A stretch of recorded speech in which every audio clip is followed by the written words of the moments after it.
Belum juga melepaskan pilot Susi Air, kini kelompok kriminal bersenjata Papua kembali berulah. KKB Papua kini menyandera 4 pekerja tower sebuah provider di distrik Okbab, Pegunungan Bintang, Papua Pegunungan. Pihaknya meminta uang tebusan 500 juta rupiah. Uang tebusan tersebut diketahui sebagai syarat pembebasan bagi para sandera.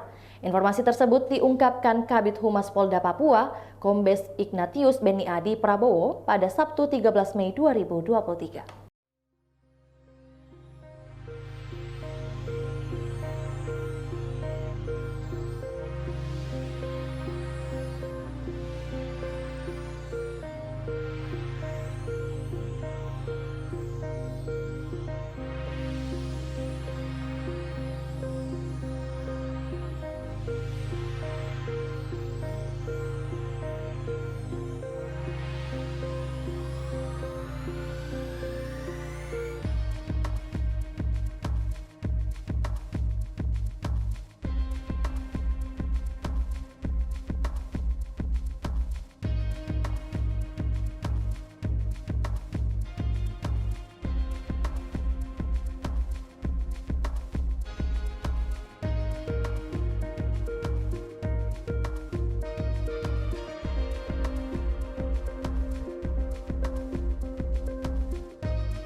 Itulah tadi berita hot news kita pada hari ini. Saksikan berita hot news lainnya hanya di kanal YouTube dan Facebook Tribun Timur.